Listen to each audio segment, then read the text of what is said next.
Oke, Pak Anies Baswedan. Karena tadi Pak Caimin dapat 2 kali di depan. Siap. Gini, tadi Ustadz Jazir menyebut bahwa kita mengalami krisis kepemimpinan.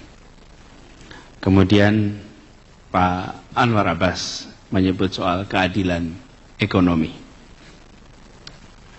Tadi Ustadz Tony menggarisbawahi soal kiblatnya harus sama, ya. Saya ingin komentari 3 ini langsung dalam sebuah jawaban. Gini. Sambil konsep ke depan yang mudah dipahami umat. Kameranya ada banyak insya Allah, ya. Bisa lihat sana sini. Gini, Ustadz Jazir, rasanya kita tidak krisis kepemimpinan. Banyak pemimpin.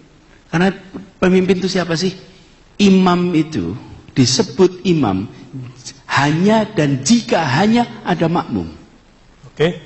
Kalau dia berdiri sholat sendirian, tidak bisa imam. Begitu ada satu orang ikut, maka dia langsung disebut imam. Pemimpin itu syaratnya diikuti secara sukarela. Yang kita krisis itu adalah pemegang otoritas. Banyak pemimpin tapi tidak punya otoritas untuk tanda tangan. Tidak punya. Pemimpinnya banyak. Kenapa? Diikuti sukarela. Anda disebut pemimpin jika kata-kata Anda, perbuatan Anda diikuti secara sukarela, maka Anda adalah pemimpin.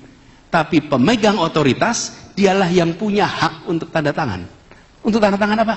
Alokasi sumber daya. Nah, ini yang nomor kedua nih. Alokasi sumber daya.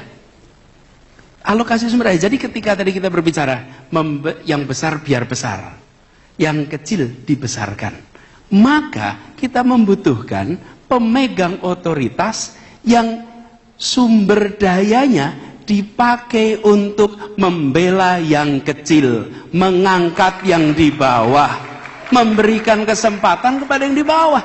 Lah untuk apa Anda diberikan kesempatan tanda tangan jika tanda tangan yang Anda miliki itu tidak dipakai untuk janji konstitusi kita, melindungi, memajukan kesejahteraan umum, mencerdaskan.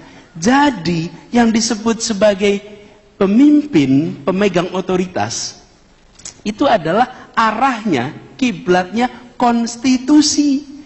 Seorang pemimpin di republik ini, pemegang otoritas, dia harus hafal konstitusi. Ini kiblat kita yang disepakati tanggal 22 Juni 1945.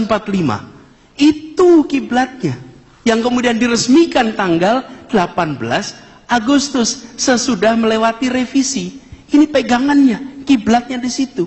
Karenanya yang dibutuhkan hari ini adalah mereka yang serius ketika pegang otoritas, membela yang di bawah. Dan kita bicara Indonesia yang luar biasa kaya.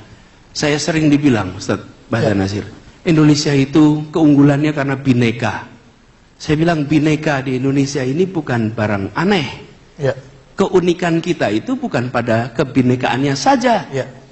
Tiongkok bineka, Afghanistan bineka, India bineka. Perbedaan kita dibandingkan yang lainnya adalah di sini ada kebinekaan, tapi di sini pula ada persatuan. Itu keunikan kita, persatuannya, bersatunya. Kalau banyaknya keragaman, banyak tempat lain, tapi tidak bersatu.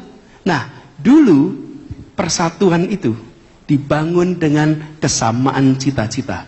Tadi disampaikan oleh Bung Fadlizon, kesamaan cita-cita, imagine society. Hari ini persatuan itu dibangun dengan kesetaraan kesempatan di semua bidang, utamanya di ekonomi. Kesetaraan, karena itu ketimpangan dibereskan.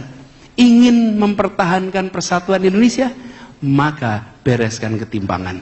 Tidak mungkin membangun persatuan, menjaga persatuan dalam ketimpangan. Karena itu pemegang otoritas hari ini dan ke depan adalah pemegang otoritas yang membereskan ketimpangan menggunakan tanda tangan yang dititipkan kepada tangannya. Disitulah pemimpinan dibutuhkan untuk Indonesia ke depan. Introduksi sedikit. Penting sekali kita bicarakan tadi itu gagasan, tapi ujungnya kerja. Karena itu saya selalu mengatakan gagasan, narasi, kerja. Kata-kata penting sehingga dia menjadi pegangan. Ya. Apa yang ke depan? Jelas keberpihakannya.